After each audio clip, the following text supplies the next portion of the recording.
बच्चों, आज की जो हमारी क्लास चलेगी, आज क्लास का दूसरा दिन है और चैप्टर आपका सेकंड है, भारत का भौतिक स्वरूप। भारत भौतिक रूप से या भौगोलिक रूप से किस प्रकार का है, कौन से पठार, कौन से पर्वत कहाँ पे हैं, मैदानी क्षेत्र कितना है, मरुस्थलीय प्रदेश कितना है, कहाँ पे है, ये सभी आज की क्लास में हम जानेंगे।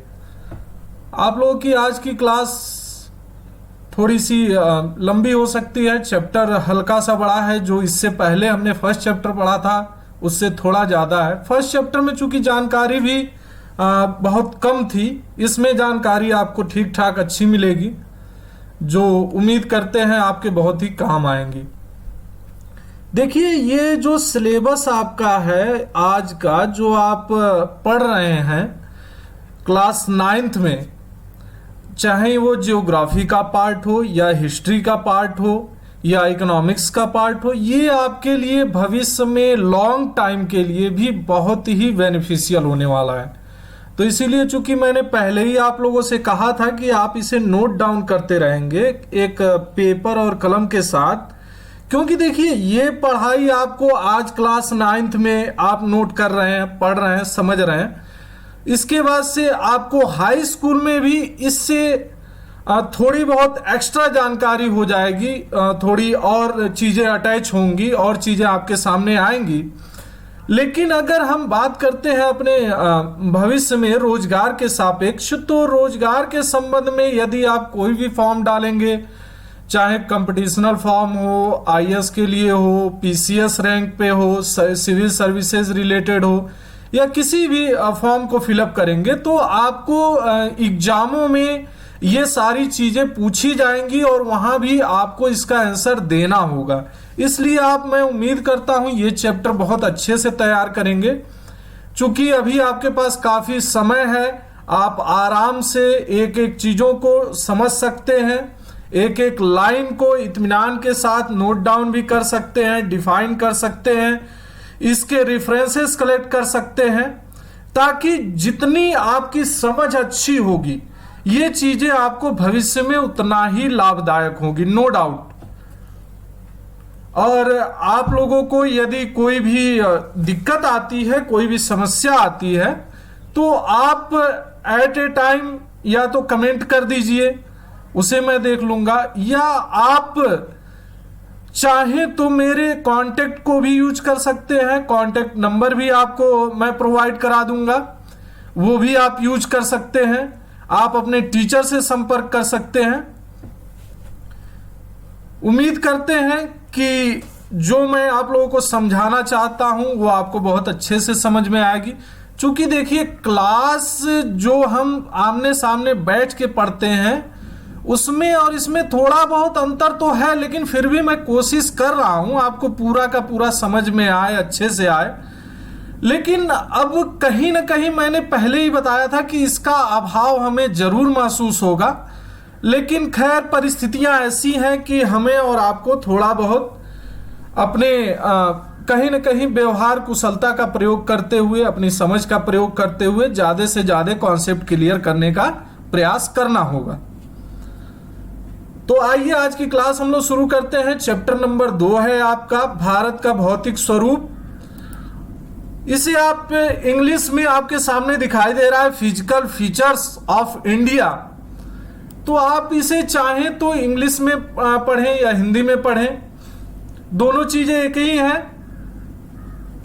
कहते हैं सबसे अच्छी चीज वही है जो हमारे समझ में आ जाए। अगर आपको हिंदी में समझना आसान लगता है तो हिंदी में आप पढ़ सकते हैं, अगर आपको इंग्लिश में समझना आसान लगता है तो आप इंग्लिश में पढ़ सकते हैं। और मैं इसका एक लिंक आपको, मैंने कहा था वेबसाइट प्रोवाइड कराऊंगा, तो एक लिंक मैं आपको दे दूंगा जहां से आप सारी किताबों को, जो आपके सामने दिखाई दे रही हैं किताबों को, ऐसे ही हूबहू डाउनलोड कर सकते हैं और उसे आप अपने सिस्टम के साथ, अपने कंप्यूटर के साथ या फिर मोबाइल के साथ आप आसानी के साथ पढ़ सकते हैं। चलिए, लिखा गया है, जैसा कि आप जानते हैं कि भारत विभिन्न स्थलाकृतियों का एक विशाल देश है। तो देखिए, स्थलाकृतियों की यदि बात करते हैं तो स्थल की आकृतियां आकृतियां स्थल की कई प्रकार की हो सकती है। हमारे आसपास आपको कहीं जमीन नीचे दिखाई देती है, कहीं जमीन की हाइट ज्यादा होती है।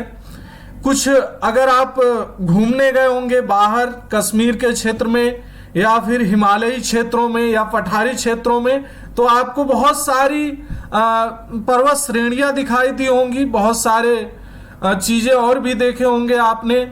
विंध्य की श्रेणियां दिखाई होंगी, पीर पंजाल की श्रेणियां होंगी आपके पास, हिमालय भी आपने देखा होगा अगर कश्मीर के क्षेत्रों में आप गए होंगे या प्रायद्वीपीय क्षेत्रों में भी आप गए होंगे। तो खैर आपके आसपास जो भी भूमि है इसमें लिखा भी गया है, यदि आप मैदानी क्षेत्र में रहते हैं तो आप वहां के दूर तक फैले विशाल मैदानों से परिचित होंगे, और यदि पर्वतीय क्षेत्र के निवासी हैं तो आप पर्वतीय ढलानों और घाटियों से भली भांति परिचित होंगे। वास्तव में हमारे देश में हर प्रकार की भू आकृतियां पाई जाती हैं, जैसे पर्वत, मैदान, मरुस्थल, पठार तथा द्वीप समूह। तो आप देख सकते हैं यहां पे आपको कश्मीर से लगे हुए हमारे उत्तर प्रदेश और उत्तराखंड में ये जितनी भी चीजें हैं, ये सभी चीजें क्या है, ये हिमालय की श्रेणियां हैं, यानी पर्वतीय श्रेणियां हैं। इसके नीचे आपको मैदानी भाग मिलेंगे, उसके बाद से यहां आपको राजस्थान का मरुस्थल भी मिलेगा, उसके बाद से आपका पठारी भाग मिलेंगे। पठारी और पर्वतों की बात करते हैं तो पठार जो होते हैं वो पर्वतों से उनकी चोटियां, चूंकि पर्वतों की चोटियां बहुत ज्यादा हाइट पे होती हैं और पठार की उनसे कम होती है। द्वीप समूहों की बात करते हैं, वह स्थल का भूभाग जो चारों तरफ से जल से घिरा हुआ हो उसे क्या कहते हैं, आप द्वीप समूह कहते हैं। यह आपको इसके पहले के चैप्टर में मैंने बताया भी था। भारत की भूमि बहुत अधिक भौतिक विभिन्नताओं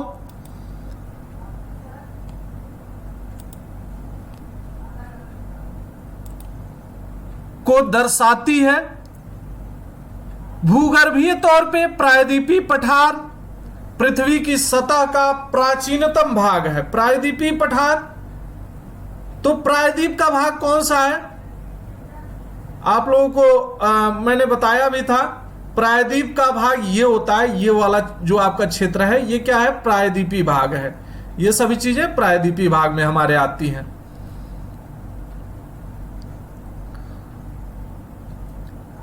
ये क्या है, बहुत पुराना भाग है। चूंकि हम बात करते हैं यदि प्लेट टेक्टोनिक की या भू परिवर्तनीय सिद्धांत की यदि बात करते हैं तो आपको पता है कि जितने भी भूखंडों का निर्माण हुआ है वो बहुत सारे महाद्वीपों से बनके हुआ है, और यही महाद्वीप क्या है, कुछ नए हैं कुछ पुराने हैं। इसमें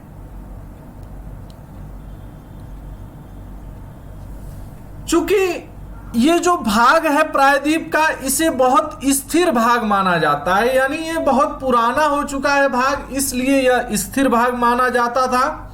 इसमें कहा जाता था कि स्थिरता ज्यादा है, इसमें कहीं भी किसी भी प्रकार की विचलन की स्थिति नहीं होती है, परंतु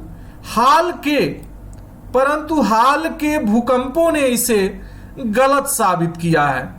तो देखिए अगर यह भाग बहुत पुराना है, स्थिर है, तो भूकंप इसमें नहीं आने चाहिए थे, बावजूद इसके आए।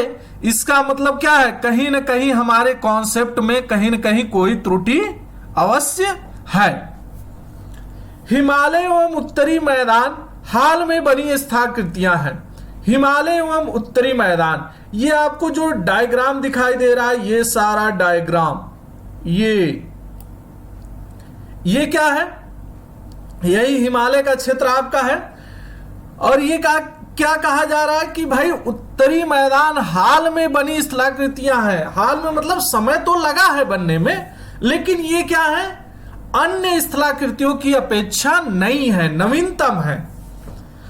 भूगर्भ वैज्ञानिकों के अनुसार हिमालय पर्वत एक अस्थिर भाग है। अस्थिर भाग है इसका मतलब क्या है, इसमें अभी भी कहीं न कहीं प्लेटों की आपस में गति क्या हो रही है, जिसके कारण अक्सर आपने देखा होगा कि अभी तत्काल में ही कुछ भूकंप आए हुए थे जिनका उद्गम स्थल क्या था, नेपाल के आसपास ही था, यानी इन्हीं श्रेणियों में था, यहीं पे। ठीक है, तो इसीलिए अब इसमें अगर कहीं न कहीं वलय है, कहीं न कहीं इसमें अस्थिरता है, तभी भूकंप की संभावना बनती है और इनमें कंपन उत्पन्न होगा। हिमालय की पूरी पर्वत श्रृंखला एक युवा स्थलाकृति को दर्शाती है। अभी मैंने आप लोगों को बताया था कि यह नवीनतम स्थलाकृति है जिसमें ऊंचे शिखर, गहरी घाटियां तथा तेज बहने वाली नदियां हैं। उत्तरी मैदान जलोढ़ निक्षेपों से बने हैं। जलोढ़ निक्षेप उत्तर के मैदान की बात करते हैं, यानी ये वाली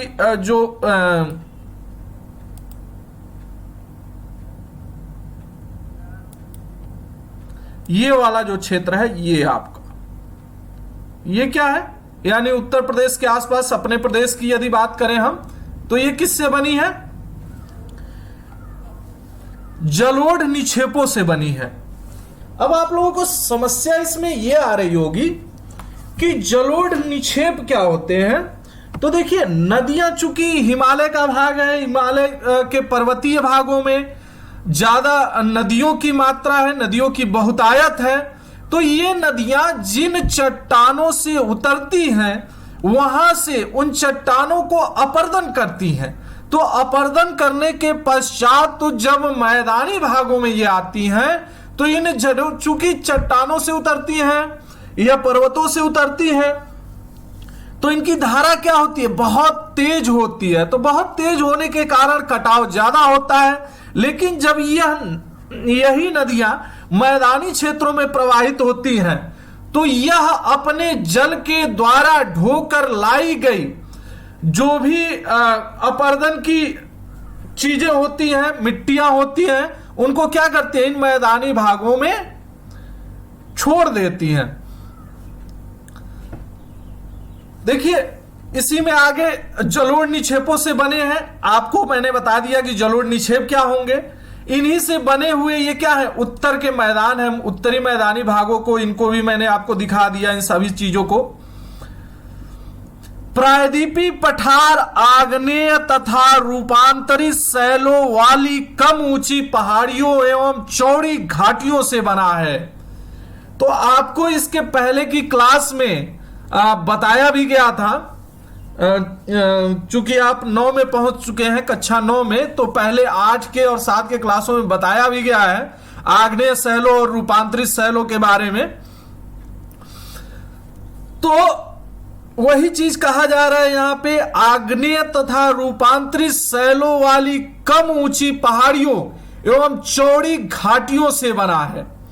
तो प्रायद्वीपीय पठार मैंने अभी आपको मानचित्र पे दिखाया था, जो नीचे का प्रायद्वीप वाला भाग है, जो हमारा चारों तरफ से जिसकी सीमा समुद्र से घिरी हुई है, वो प्रायद्वीपीय पठारी भाग है। तो ये किससे बना है? आग्नेय और रूपांतरित शैलों से बना है।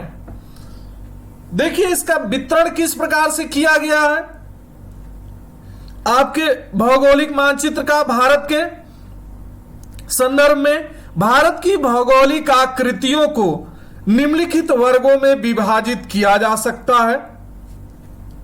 हिमालय पर्वत श्रृंखला। अब हिमालय पर्वत श्रृंखला कहां है आपकी? ये है आपका हिमालय पर्वत श्रृंखला। ठीक है, ये आपको दिखाई दे रहा है मानचित्र में। ठीक है, इसके नीचे हम आते हैं अपनी चीजों को। उत्तरी मैदान। उत्तरी मैदान इसी श्रृंखला के नीचे, यानी ये जो भाग है, ये सारी चीजें क्या कही जाती हैं? उत्तरी मैदान आपकी कही जाती हैं। उसके बाद से आगे आप देखेंगे प्रायद्वीपीय पठार। प्रायद्वीपीय पठारी भागों को मैंने आपको दिखाया ही था अभी इसके पहले ही। भारतीय मरुस्थल। मरुस्थल मैंने बताया था। देखिए, मरुस्थल 2 प्रकार के होते हैं, इस बात को ध्यान रखिएगा। एक तो राजस्थान का मरुस्थल आपको दिखाई देगा, जहां का तापमान हमेशा उच्च रहता है। यहां क्या होता है, सिर्फ बालू ही बालू है, चारों तरफ आपको दिखाई देती है, रेत ही रेत दिखाई देती है।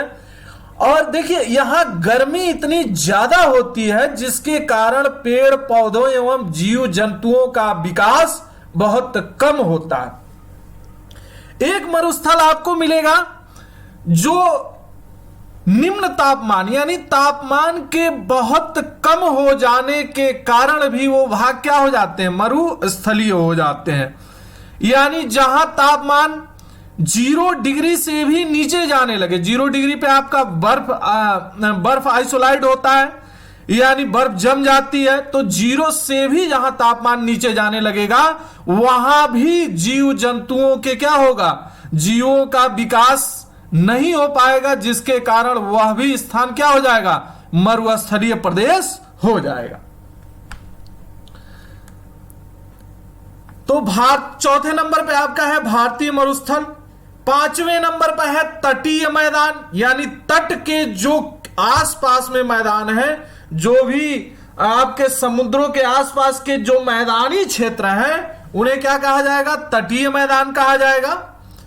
द्वीप समूह की बात होगी तो वो स्थान, वह भूभाग, वह क्षेत्र जो अपने चारों तरफ जल से घिरा हुआ हो, यानी आपका अंडमान निकोबार हो गया, लक्षद्वीप हो गया, ये सभी क्या होंगे, द्वीप समूह क्षेत्र कहे जाएंगे। आइए आगे देखते हैं। हिमालय पर्वत, भारत की उत्तरी सीमा पर विस्तृत हिमालय भूगर्भीय रूप से युवा एवं बनावट के दृष्टिकोण से वलित पर्वत श्रृंखला है। वलित पर्वत श्रृंखला की बात क्या करते हैं हम, कैसे करते हैं, देखिए जब कोई स्थान साधारण रूप से, देखिए वलय का मतलब क्या होता है, जिसमें ऐसे इस तरह से, ठीक ना, ये जिसमें एक तरह से आप कह सकते हैं वाइब्रेशन का जो प्रतिबिंब बनता है उसे क्या कहते हैं, वलय कहते हैं। तो क्या मैंने बताया था कि युवा तो है ही है, लेकिन ये क्या है, देखने में वलित पर्वत श्रृंखला है। वलित पर्वत यानी आपको इसकी चोटियां देखिए, कहीं पे ऐसे दिखाई देंगी, फिर ऐसे होंगी, फिर ऐसे, फिर ऐसे, फिर ऐसे, फिर ऐसे, ऐसे आपको दिखाई देंगी, ठीक है।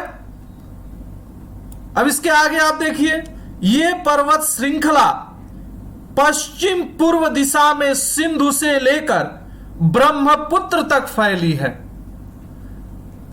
तो चलिए इसको आपको मानचित्र पे मैं आपको समझाता हूं।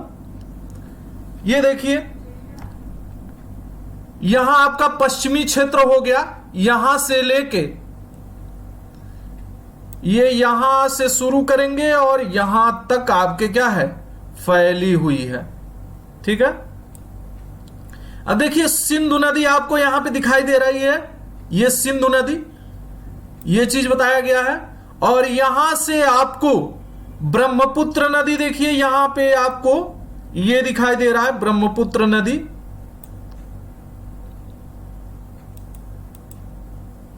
ब्रह्मपुत्र नदी ये दिखाई दे रही है, ये है आपका, ठीक है। तो इसी चीज को कहा गया है कि पश्चिम पूर्व दिशा में सिंधु से लेकर ब्रह्मपुत्र तक फैली है। हिमालय विश्व की सबसे ऊंची पर्वत श्रेणी है। तो आपको पता ही है माउंट एवरेस्ट जो है वो मतलब सबसे ऊंची पर्वत श्रेणी है, तो इसमें आप देख भी सकते हैं। और एक अत्यधिक असम अवरोधों में से एक है। अवरोध किस प्रकार के हैं, देखिए अवरोध तो बहुत सारे हैं, चूंकि यहां से कोई रास्ता प्रॉपर नहीं मिलता है कहीं भी निकास के लिए, तो इसमें कहीं ना कहीं आपस में क्या है, अवरोध है।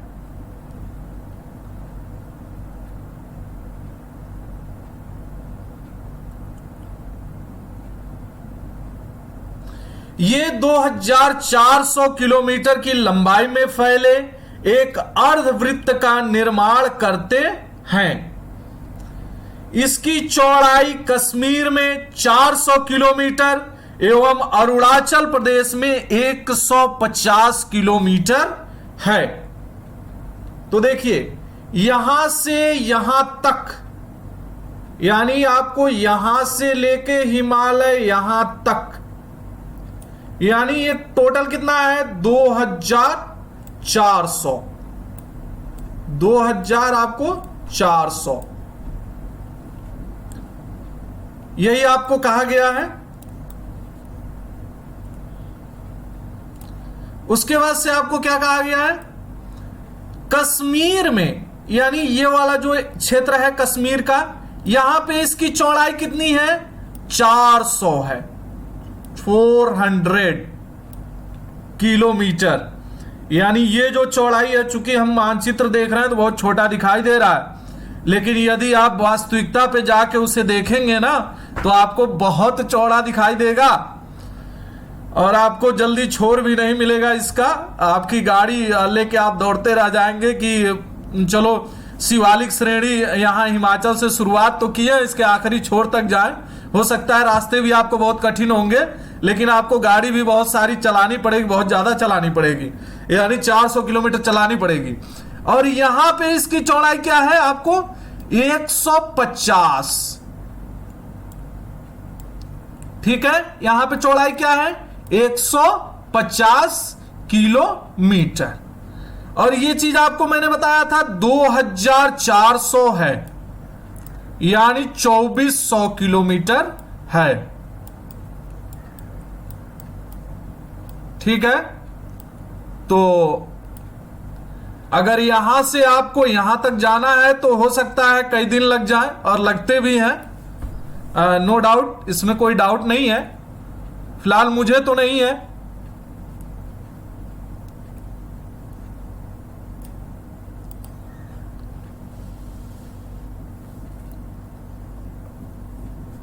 पश्चिमी भाग की अपेक्षा पूर्वी भाग की ऊंचाई में अधिक विविधता पाई जाती है।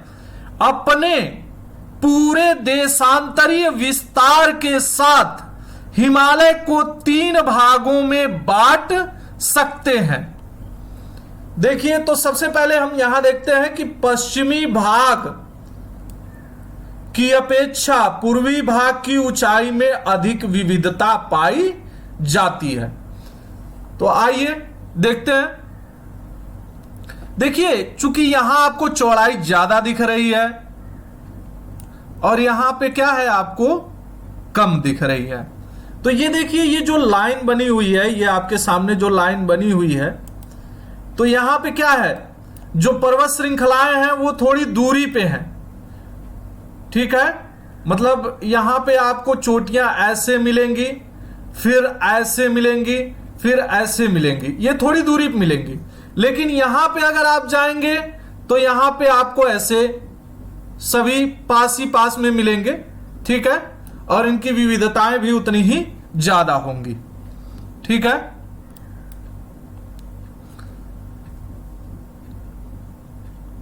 अपने पूरे देशांतरीय विस्तार के साथ हिमालय को 3 भागों में बांट सकते हैं। इन श्रृंखलाओं के बीच में बहुत अधिक संख्या में घाटियां पाई जाती हैं। सबसे उत्तरी भाग में स्थित श्रृंखला को महान या आंतरिक हिमालय हिमाद्री कहते हैं। यह सबसे अधिक सतत श्रृंखला है, जिसमें 6000 मीटर की औसत ऊंचाई वाले सर्वाधिक ऊंचे शिखर हैं। इसमें हिमालय के सभी मुख्य शिखर भी हैं, ठीक है। यह आपका है माउंट एवरेस्ट जो नेपाल में पड़ता है, कंचनजुंगा है भारत में, मकालू है नेपाल में, धौलागिरी नेपाल में ही है। तो ये सभी आपको क्या पड़ेंगे, नंगा पर्वत है, अन्नपूर्णा है, नंदा देवी है, कॉमेट, नामचा बरुआ, गुरुला मंदाता, ये सभी क्या पड़ेंगे आपको इसी क्षेत्र में पड़ेंगे।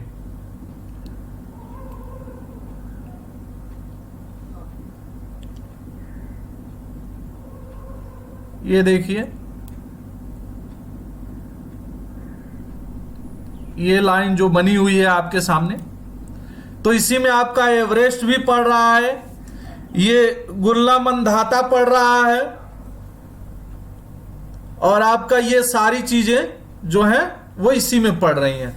ठीक है, तो इसी चीज को कहा गया है कि इसको 3 भागों में बांट दीजिए। एक ये हो गया, एक आपको फिर इसके नीचे आप बना लेंगे, बना भी हुआ है, आप देख भी सकते हैं, 3 है। ठीक है, तो क्या है, यहां पे पर्वत श्रेणियां बहुत ज्यादा हैं ऊपर वाले में। ठीक है, तो वही चीज आपको बताया गया है यहां पे। इस भाग को क्या कहते हैं, महान या आंतरिक हिमालय कहते हैं, हिमाद्री भी कहते हैं इसे, क्योंकि यहां पे जो है ना हिमखंड बहुत ज्यादा मिलेंगे आपको, हिमाद्रियां बहुत ज्यादा मिलेंगी, इसीलिए इसे हिमाद्री भी कहते हैं। बहुत सारे ग्लेशियर हैं, अगर आप अपने एटलस को उठा के देखेंगे एक बार ना, तो उस एटलस में आपको सारी चीजें दिखाई देंगी।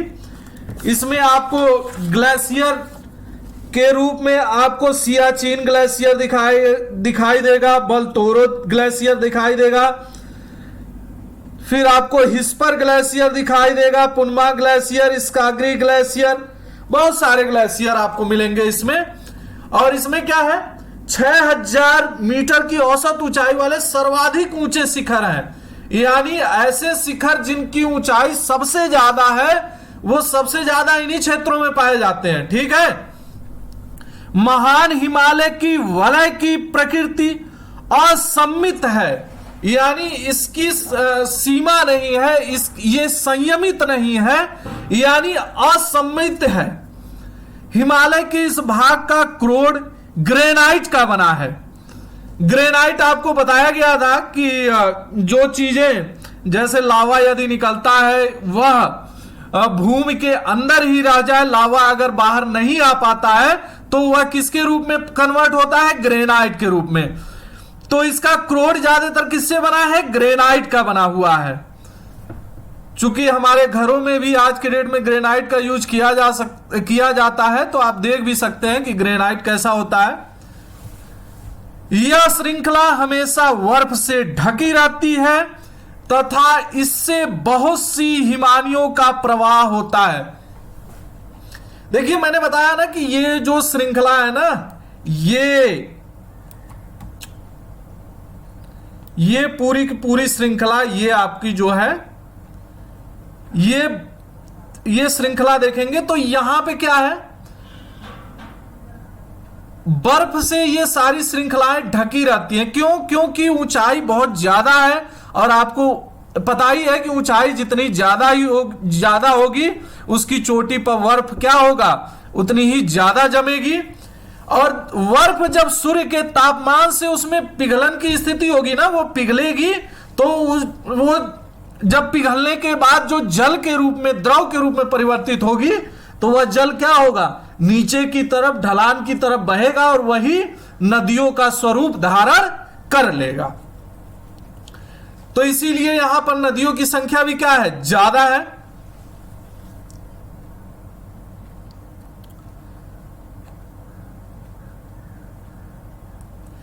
हिमाद्री के दक्षिण में स्थित श्रृंखला सबसे अधिक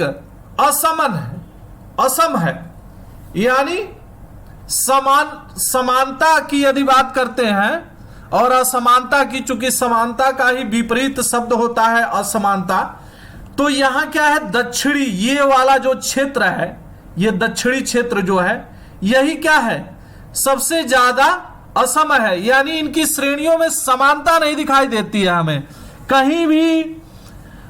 श्रेणियों की जो ऊंचाई है वो समान रूप से नहीं है, कहीं पे बहुत ज्यादा ऊंची है, कहीं पे बहुत ज्यादा नीचे है। तो यही चीज इसमें बताया गया है। इन श्रृंखलाओं का निर्माण मुख्यतः अत्यधिक संपीड़ित तथा परिवर्तित शैलों से हुआ है। संपीड़ित यानी जिसके अंदर संकुचन की प्रवृत्ति ज्यादा होती है, शैलों में मैंने बताया था, रूपांतरित शैलों में संपीड़ित होते हैं और परिवर्तित शैल भी होते हैं, तो ये सबसे ज्यादा होने के कारण, इनकी श्रृंखलाओं में ज्यादा होने के कारण क्या होते हैं, इनकी स्थिति में असमानता बहुत ज्यादा पाई जाती है। इनकी ऊंचाई 3700 मीटर से 4500 मीटर के बीच है, ये आपका है, तथा औसत चौड़ाई 50 किलोमीटर है। तो देखिए इसमें आपको जो चोटियां मिलेंगी वो 3700 मीटर से 4500 मीटर के बीच की चोटियां आपको मिलेंगी। और इनकी जो चौड़ाई है ना, इनके इन पर्वतों की, वो क्या है, 50 किलोमीटर के आसपास है। जबकि पीर पंजाल श्रृंखला सबसे लंबी तथा सबसे महत्वपूर्ण श्रृंखला है। अब पीर पंजाल की आप बात कर लेते हैं, तो आइए एक बार फिर हम लोग मानचित्र देख लेते हैं।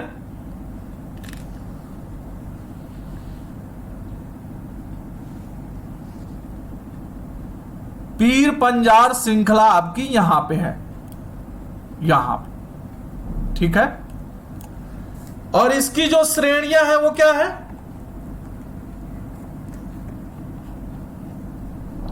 इनकी श्रेणियां, इनकी श्रृंखलाएं क्या है, सबसे लंबी और सबसे महत्वपूर्ण है। धौलाधर एवं महाभारत श्रृंखलाएं भी महत्वपूर्ण है। इसी श्रृंखला में कश्मीर की घाटी तथा हिमाचल के कांगड़ा एवं कुल्लू की घाटियां स्थित हैं। तो आपको पता ही है कि इन्हीं क्षेत्रों में क्या है, कांगड़ा और कुल्लू मनाली की घाटियां भी स्थित हैं। आपने मानचित्र पढ़ा होगा तो यहां पे देखा होगा कि यहीं पे ये सभी क्या है, स्थित हैं। बहुत सारे लोग यहाँ, चूंकि पर्यटन स्थल है इसलिए बहुत सारे लोग घूमने भी जाते हैं, बहुत अच्छी जगह भी है। और हमारे लिए तो चूंकि ज्योग्राफी के लिहाज से हम देखें तो हमारे लिए बहुत काम की चीज है, हमें तो जाना ही जाना चाहिए।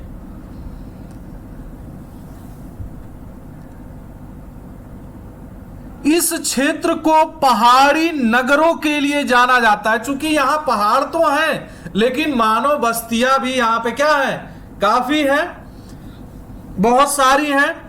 चूंकि ये जो क्षेत्र है वो नदियों से बने हुए, नदियों की मिट्टियों द्वारा निर्मित किए गए क्षेत्र हैं, इसीलिए काफी उपजाऊ भी होते हैं। और इसीलिए यहाँ पे क्या है, जनजीवन का बसाव भी बहुत ज्यादा होता है और लोग रहते भी क्या है, ज्यादा है।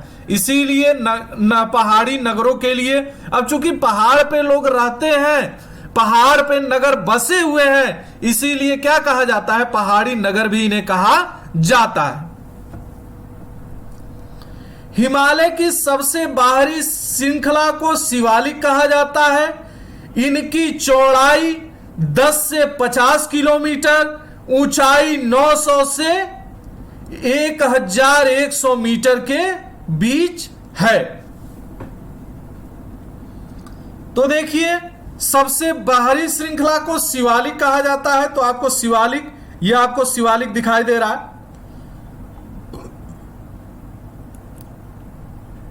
ये वाला जो आपका हिस्सा है ये शिवालिक आपको दिखाई दे रहा है,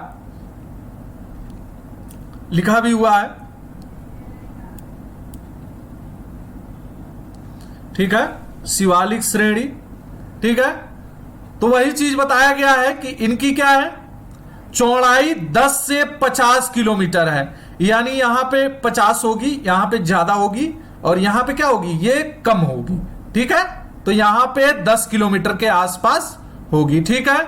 और कहा गया है इनकी ऊंचाई क्या है, 900 से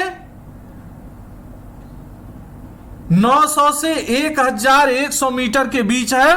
तो मैंने बताया था कि आपको कोई भी श्रृंखला होगी तो वो कहीं पे आपको ऊंची दिखाई देगी, कहीं पे नीची दिखाई देगी, फिर कहीं हाइट ज्यादा होगी, ठीक है। तो वही चीज यहां बताया गया है, ठीक है। ऐसे ही बताया गया है कि इनकी ऊंचाई क्या है, किन किन के मध्य है, 900 से 1000 मीटर के मध्य है।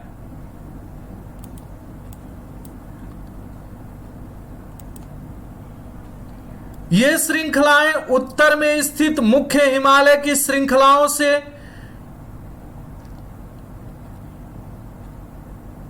नदियों द्वारा लाई गई असंपीड़ित अवसादों से बनी हैं।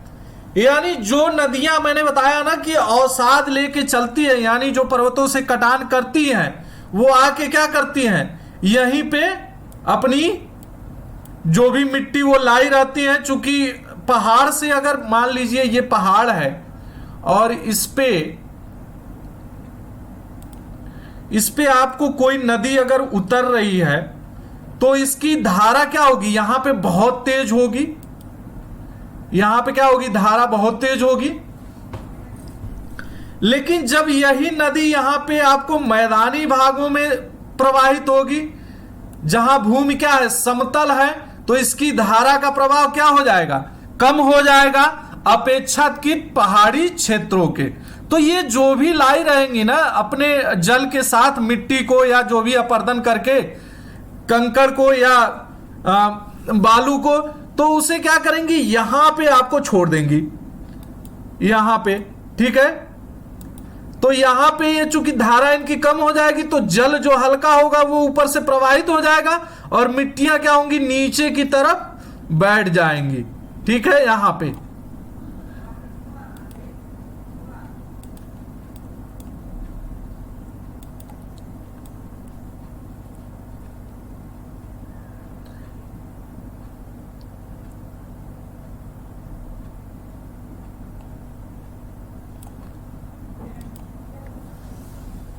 तो ये क्या है,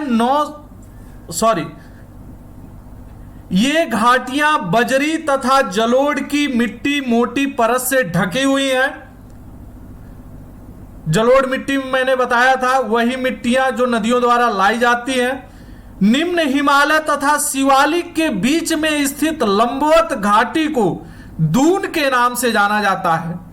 कुछ प्रसिद्ध दून है देहरादून, कोटली दून एवं पाटली दून। तो आइए देख लेते हैं। यह है आपका निम्न हिमालय, यह है शिवालिक, और यहीं पे ये सारी क्या होती हैं, ये सारे क्षेत्र जो आपको देहरादून बताए गए हैं, ये सारे क्षेत्र यहीं पे आपको मिलेंगे। क्योंकि नदियों द्वारा जो लाई गई मिट्टियां होती हैं वो क्या हो जाती हैं, यहां पे दून के रूप में इकट्ठी हो जाती हैं।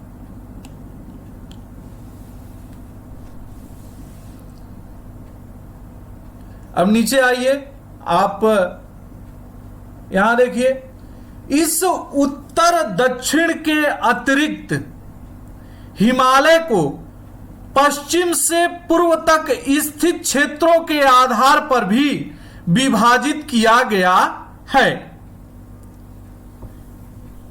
यानी किधर से किधर की तरफ। अभी तक हमने जो विभाजन किया वो ऐसे वर्टिकल को क्या किया था, 3 भागों में हमने विभाजित किया था, ठीक है।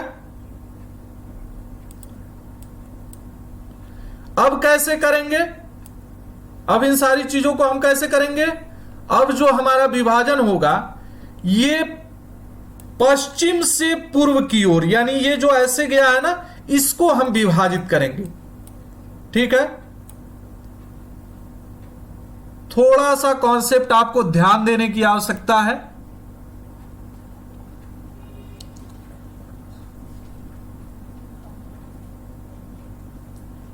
इन वर्गीकरणों को नदी घाटियों की सीमाओं के आधार पर किया गया है। उदाहरण के लिए सतलुज एवं सिंधु के बीच स्थित हिमालय के भाग को पंजाब हिमालय के नाम से जाना जाता है, लेकिन पश्चिम से पूर्व तक क्रमशः इसे कश्मीर तथा हिमाचल हिमालय के नाम से भी जाना जाता है। सतलुज तथा काली नदियों के बीच स्थित हिमालय के भाग को कुमाऊं हिमालय के नाम से भी जाना जाता है। काली तथा तीस्ता नदियां नेपाल हिमालय का एवं तीस्ता तथा दिहांग नदियां असम हिमालय का सीमांकन करती हैं। तो आइए एक बार हम इसको समझ लेते हैं कि इसमें क्या कह रहा है। सतलुज एवं सिंधु के बीच स्थित हिमालय के भाग को पंजाब हिमालय के नाम से जाना जाता है। देखिए, सतलुज ये है आपकी सतलुज नदी और ये है आपकी सिंध नदी। तो इसके भाग को, यानी इसके बीच के जो हिमालय के भाग है ना, इसको किस नाम से जाना जाएगा? पंजाब हिमालय। तो आपसे अगर पूछा जाता है कि पंजाब हिमालय कहां पे है, तो आप क्या कहेंगे कि सिंधु और सतलुज नदी के बीच में पंजाब हिमालय हमारा है।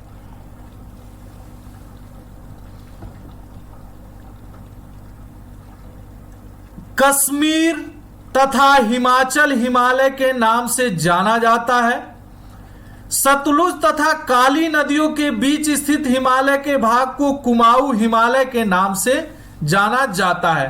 तो ऐसे ही आप क्या करते जाएंगे, इसका विभाजन करते चले जाएंगे।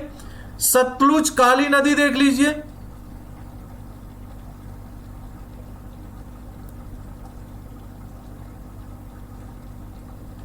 ये आपका हो गया कश्मीर हिमालय, ये आपका हो गया हिमाचल हिमालय।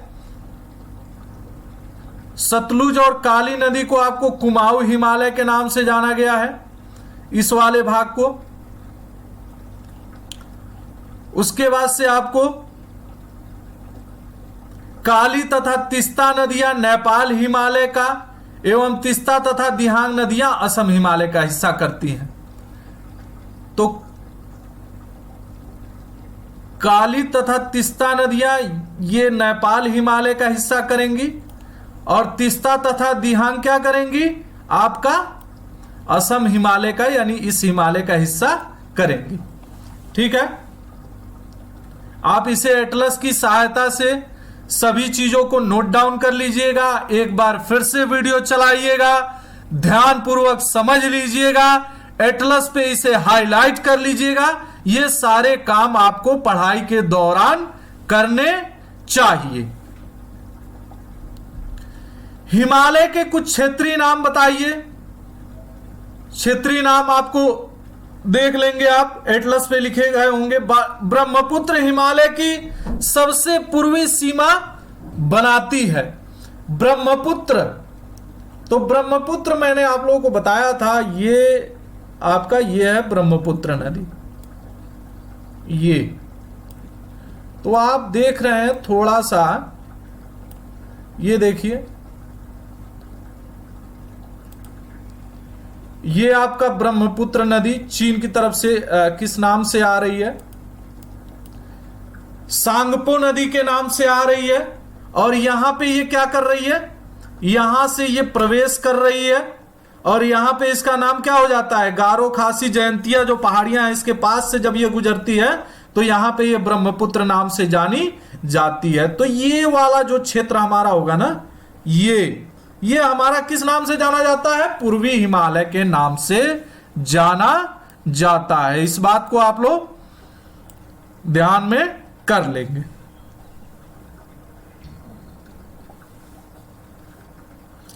ब्रह्मपुत्र हिमालय की सबसे पूर्वी सीमा बनाती है दिहांग महाखंड। गार्ज के बाद हिमालय दक्षिण की ओर एक तीखा मोड़ बनाते हुए भारत की पूर्वी सीमा, देखिए बहुत तीखा मोड़ बनाया यहां पे, ये मोड़ आपको दिखाई दे रहा है ना, ये वाला, यहां से ये मोड़ और यहां से ये बिल्कुल यहां से ऐसे जा रही है,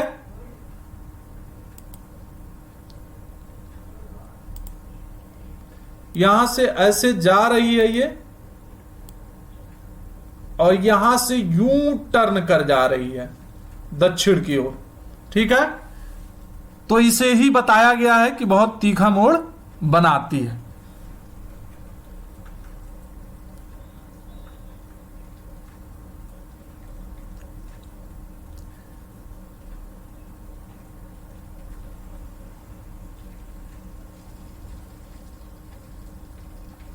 पूर्वी सीमा के साथ फैल जाता है।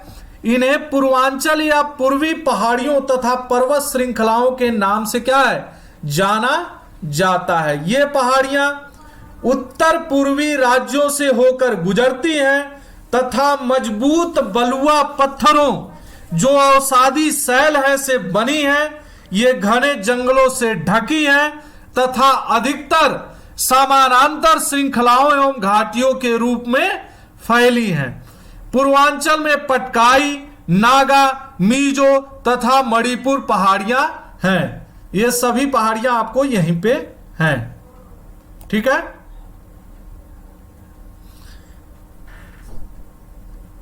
उसके बाद उत्तरी मैदान।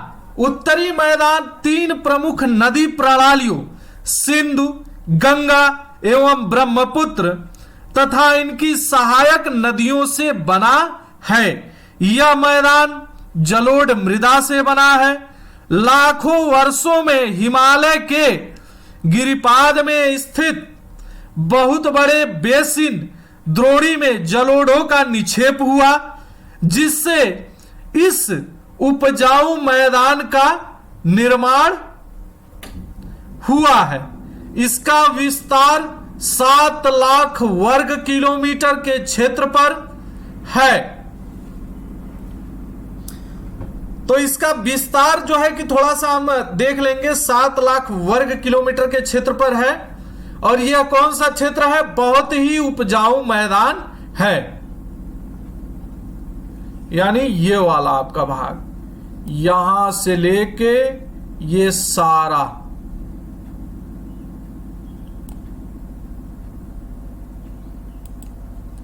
आपको ये दिख रहा है ना, उत्तरी मैदान, ये सारा भाग आपका, ये क्या है? बहुत ही उपजाऊ क्षेत्र है। और इसमें हमारा उत्तर प्रदेश भी है, इस बात को ध्यान रखिएगा। और चूंकि आप लोगों ने अपने घर का कृषि कार्य किया होगा तो आपको पता ही होगा कि हमारे यहाँ जो फसल होती है वो उपजाऊ क्षेत्र होने के कारण उत्पन्न होती है।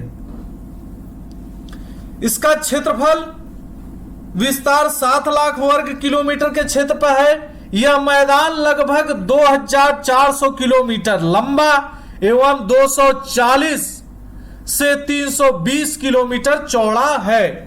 यह सघन जनसंख्या वाला भौगोलिक क्षेत्र है, इसीलिए हमारे उत्तर प्रदेश की जनसंख्या ज्यादा रहती है।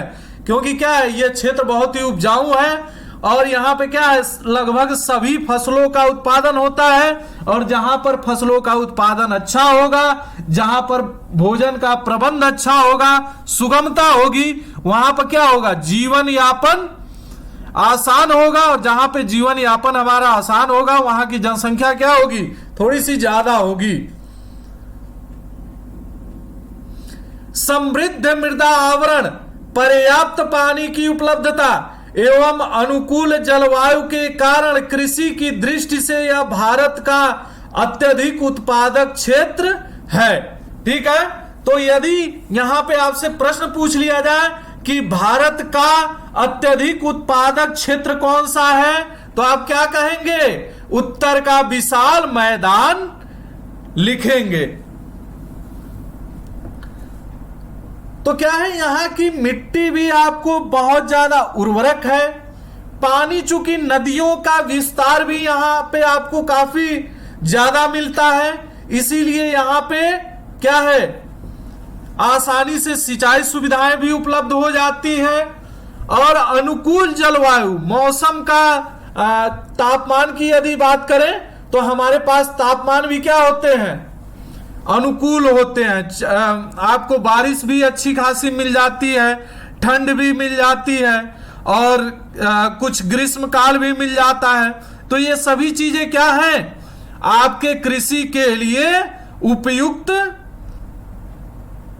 माने गए हैं। तो इसीलिए यह क्षेत्र क्या कहा जाता है, भारत का अत्यधिक उत्पादक क्षेत्र कहा जाता है। उत्तर पर्वतों से आने वाली नदियां निक्षेपण कार्य में लगी हैं। नदियों के निचले भागों में ढाल कम होने के कारण नदी की गति कम हो जाती है, जिसके परिणाम स्वरूप नदीय द्वीपों का निर्माण होता है। तो आपको मैंने बताया था कि यह क्षेत्र चूंकि समतल है, मैदानी रूप में है, तो यहां पे क्या होता है, नदियों को प्रवाह कम मिलता है, उनकी धाराओं की गति कम होती है, जिसके कारण क्या होता है, नदियां अपना निक्षेपण करती हैं, और जो निक्षेपण करती हैं वही मृदा हमारे लिए बहुत ही उपजाऊ मानी जाती है और होती है, जिसमें उत्पादन क्या होता है, सर्वाधिक होता है। देखिए इसमें परिणाम स्वरूप नदी द्वीपों का निर्माण होता है। तो देखिए कोई नदी यदि बह रही है, मान लीजिए यहां पे नदी बह रही है,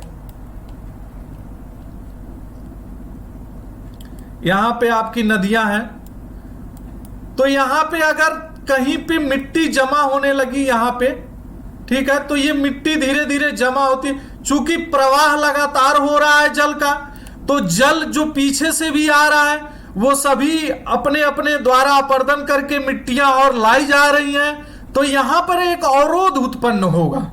यहां पर पहले से कुछ मिट्टी है, तो यहां जल क्या होगा, आकर रुकेगा, और वो क्या होगा, जो भी मिट्टी लाई होगी वह भारी होगी, तो इसी पर उस मिट्टी का क्या हो जाएगा, पुनः स्थापन हो जाएगा, और जल चूंकि हल्का होगा तो इसके ऊपर से प्रवाहित हो जाएगा। यही प्रक्रिया लगातार यदि होती रही तो एक समय ऐसा आएगा जब यहां की भूमि इस नदियों के जल से भी क्या हो जाएगी, ज्यादा ऊंची हो जाएगी, और अगर ऊंची हो जाएगी तो नदियां अपना जल तो रोकेंगी नहीं, तो वो किनारे से यहां से प्रवाहित हो लेंगी। ये नदियां क्या करेंगी, यहां पे आएंगी, अवरोध मिलेगा, यहां किनारे से प्रवाहित हो जाएंगी, ये धारा ऐसे हो जाएगी, और ये जल क्या होगा, ये जो क्षेत्र है आपका, यह एक तरह से क्या हो जाएगा, चारों तरफ से जल से घिर जाएगा। तो वही चीज कहा जाता है कि नदी द्वीपों का निर्माण हो जाएगा, यानी एक द्वीप के रूप में आपको प्रतीत होने लगेगा और दिखाई देने लगेगा।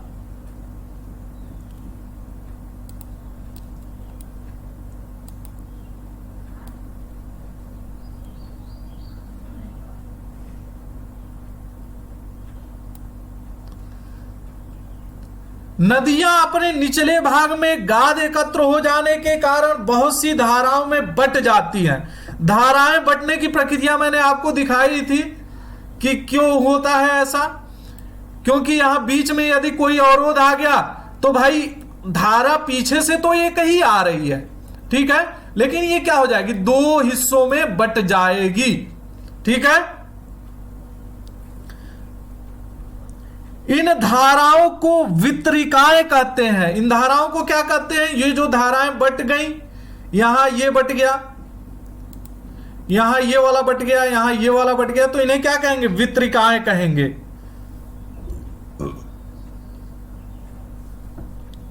उत्तरी मैदान को मोटे तौर पे 3 उपवर्गों में विभाजित किया गया है। उत्तरी मैदान के पश्चिमी भाग को पंजाब का मैदान कहा गया है। सिंधु तथा इसकी सहायक नदियों द्वारा बनाए गए इस मैदान का बहुत बड़ा भाग पाकिस्तान में स्थित है। तो आप इसे भी देख लीजिए एक बार,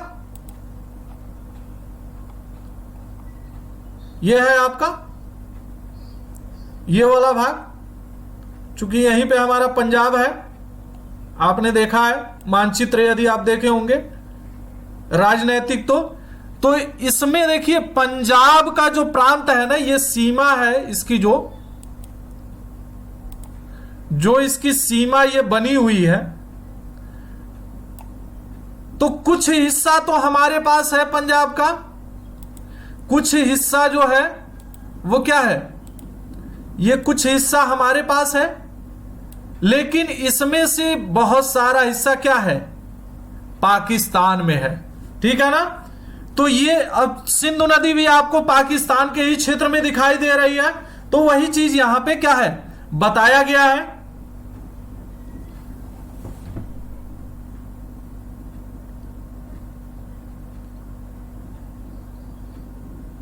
पाकिस्तान में स्थित है। सिंधु तथा इसकी सहायक नदियां झेलम ए चेनाब ए रावी ए ब्यास तथा सतलुज हिमालय से निकलती हैं। तो ये सभी नदियां किससे निकलती हैं, यही आप देखिए नदियों का विस्तार आपको दिखा देता हूं मैं, कहां है, ये सभी हिमालय से निकल रही हैं। सिंधु के क्षेत्र में ये झेलम नदी आपकी है, ये रावी नदी है, ये सतलुज नदी है,